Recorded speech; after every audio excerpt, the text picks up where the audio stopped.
first thing I would say regarding selling is that there's a reason Salesforce has the biggest skyscraper west of the Mississippi. CRM systems have transformed sales the way that spreadsheets transformed accounting. From day one, begin with a CRM system. By the time you have the first business card from someone external to your company, it's got to be in a CRM. So that's the first thing I would say about sales. CRM brings obviously a rigor of record keeping. You never forget a contact, you never lose a business card, you never forget what someone's interactions with you have been. But as you go along, it produces the ability to do pipeline analytics. I mean, to really know, hey, out of these 800 leads with interest, how many of them are going to actually get to the quote stage, to the negotiation stage, to the commit, and ultimately a purchase order. I can't tell you how many startups in EdTech and otherwise I've seen that have brought on Series Seed money, sometimes even Series A, and they've got shoeboxes full of business cards. That still goes on in 2020. My number one point about sales would be CRM is itself a sales process, so implement that system from day one.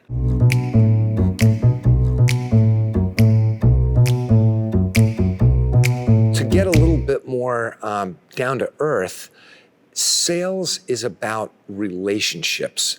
And the best salespeople ask 5 questions for every statement that they make.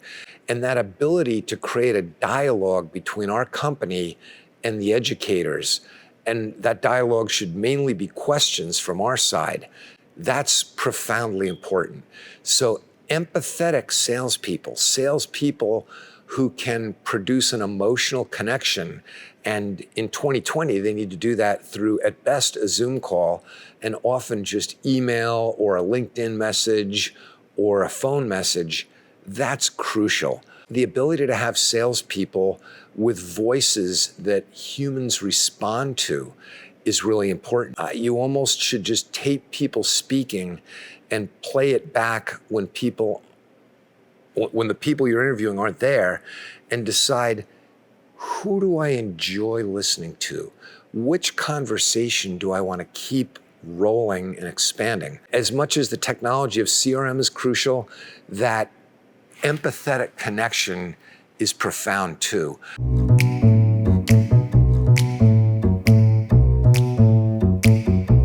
What you need to do, in a word, is research.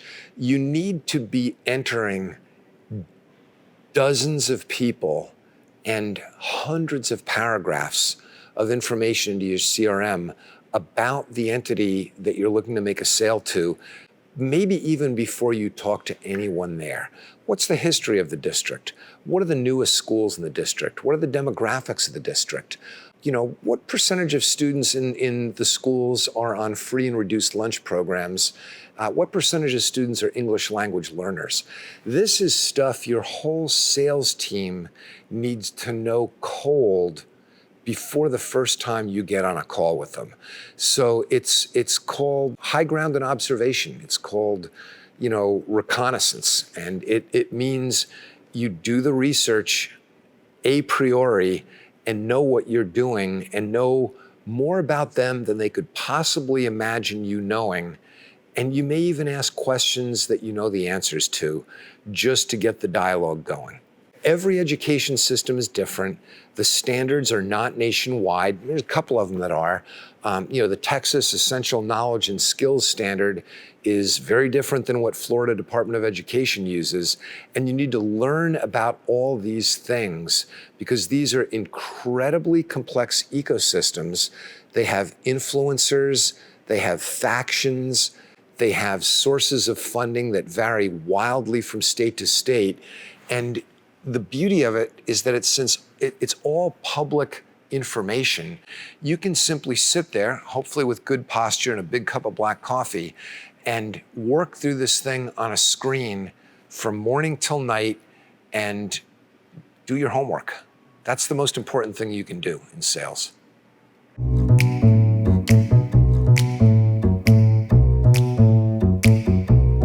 Now that conferences, the single best way to make these contacts are not available to you, what you're going to have to be doing is reaching out through cold calls, through LinkedIn messaging and shared contacts, through earnest emails, through messages left on answering machines. My wife works in Piper Business Development, and her favorite, most successful title for an email is Piper, ... again, question mark, exclamation point.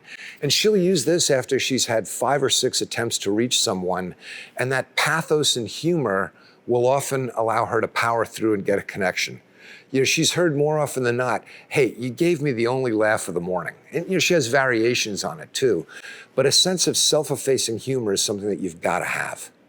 And fear, there's an old saying about if you can get ahead of your fear and have the fear pushing you from behind, that's fuel. That helps me spin up the turbos. You should be scaring the hell out of yourself several times a week in a startup.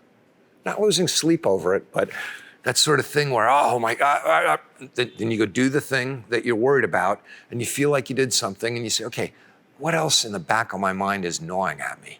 So fear can be your friend, and it needs to be.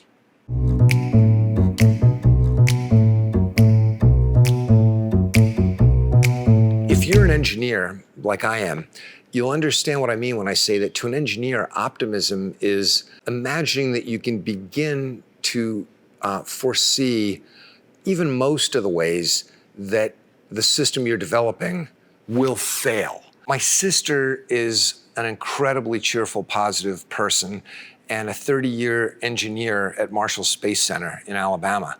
She spends her days charming, cajoling, and even coercing the Tier 1 aerospace manufacturers to collaborate with NASA and turn over every rock to find every single thing that could possibly go wrong.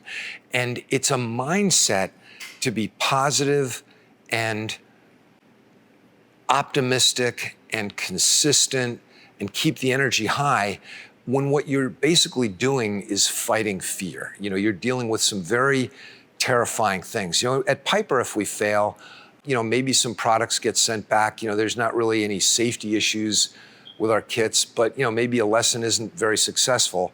The fear is more abstract, and you should be able to get ahead of it and keep it a positive motivator, not something that stresses you out and causes you to erode your energies.